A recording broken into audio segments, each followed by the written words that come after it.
Hello, Namaskar. Today we will discussing a very interested part, and that is important in the angiosperm. As embryology of the angiosperm has been concerned, all these things are most important. Fertilization. How fertilization has been takes place? Fertilization has been takes place after the male gametophyte and female gametophyte formation in the flower. This male gametophyte is formed. Look at here in the diagram.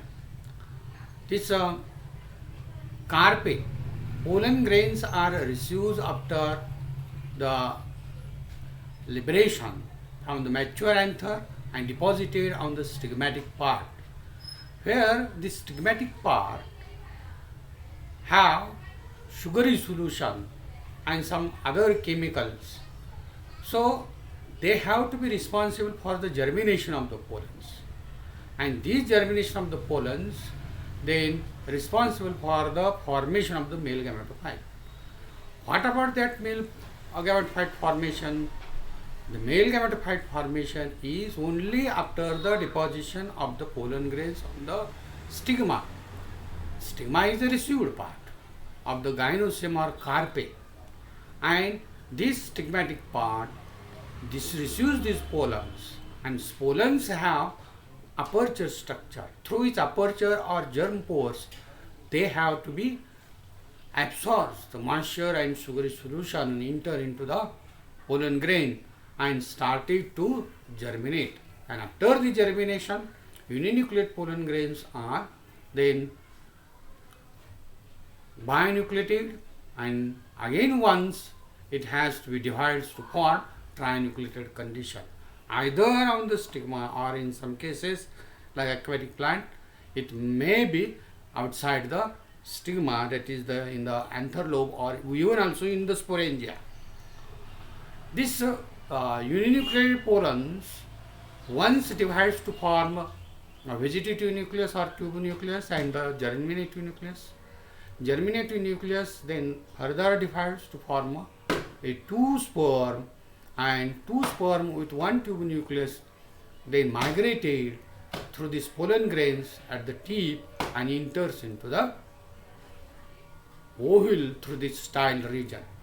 And this is about the first, where liberated pollens or dehisced pollen grains are dropped on the stigma or carpel, stigma of carpel, where they have been swelled down and ruptured to comes out in time in the form of the delicate structure that is the pollen tube. Here, this is important that generally only one pollen tube is observed in the angiosperms. It is called as a monosiphonous type. But in some of the cases like Althea, Malva, they have been recorded other than single pollen tube. As far as Althea has been concerned, there are about 10 pollen tubes comes out, and in Malvia neglecta there are 14 pollen tubes comes out.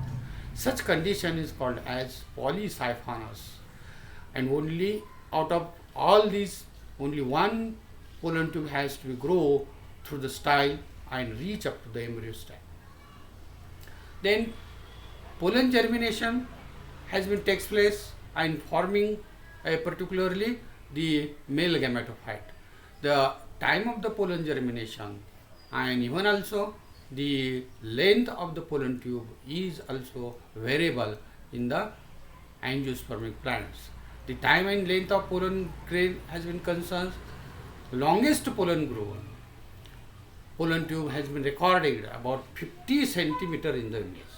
You know maize, आपल्याकडला मका जो आहे तो 50 centimeter, this is longest one, while very shortest, that means very short, few of length, that is 4 millimeter in another flowering plant called as the iris. So time is also variable. 3 to 4 months are required for the pollen germination in Alnus and Corylus, while 90 to 20 weeks is recorded in Paphiopedilum, while in case of Kalthia, 6 weeks are required, and in most of the cases it required only 24 to 48 hours, just like our crop plants like Oryza sativa. And in even also 3 hours recorded in Lactuca, while our Hordeum have only 1 hour is required, while in Taraxum it requires only 15 to 45 minutes. Even in our other plants, what is called as Congress, that is the Parthenium. Parthenium also few minutes the pollen tubes has to be formed and started to germination. What is called here double fertilization. Most of the cases in the plant group there is a single fertilization, but in case of angiosperms it is a double fertilization, and it is a unique character of these flowering plants. Meanwhile, on the stigmatic part, pollen start to germinate and pollen tube is formed. Then pollen tube either travels through this style up to the stigma, and this pollen tube divides to gives rise to the two cell, that is the vegetative or tube cell, or another one is generative cell. Further, generative cells becomes lens shaped and divides to form two sperms or two gametophyte having dense staining ability called as male gametes.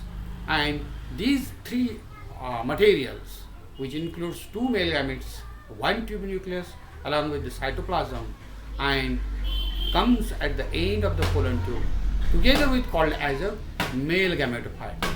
Finally, what happens? The pollen tube grows through style along with the inner content and enters into the ovule, where it pairs. It pairs to enter into the embryo sac and release two male gametes or the sperm cells. One is united with the egg and another is ovum, that is the egg or ovum, and another with the diploid secondary nucleus. This one male sperm or a male gamete united with the egg, that is called as a proper fertilization, takes place to the form diploid zygote 2n number, and another male gamete united with the secondary nucleus to form a primary endospermonucleus. This primary endospermonucleus, which is triplicate fusion, that is the TM, it is called as double fertilization. That means together with these two male gametophytes are viable, and they are separately united to the separate cells, one with the egg forming the zygote and one with the another secondary nucleus forming the endosperm. This is the double fertilization, and it is a very unique in the angiospermic plants. While ways of the fertilization, how the pollen tube enters within the ovule, on the basis of which we determine three types of the fertilization ways. Number one is the porogamy. We look at here in the diagram. In case of porogamy, what happens? The pollen tube grows and grows, and then enters through this micropyle of the ovule, and fertilization has been takes place. It is called as a porogamous type of the fertilization. And second one is a chalosogamy. In chalosogamy, what happens? Pollen tube doesn't enters through the micropyle, but it has to be enters through the base of ovule, that is the posterior side of the ovule called as a chalaza, and with chalazal pairs an entry has been takes place and release the male gametophyte within the embryo sac, and fertilization has been takes place. This process is called as chalosogamy. And last one is mesogamy. In mesogamy, what happens? There is no chance of the entry of the pollen tube through the micropyle as well as from the chalosogamy. But this pollen tube has pairs and enters the tube within the ovule through integuments, and these integuments are a particularly a cover or covering layer of the ovules.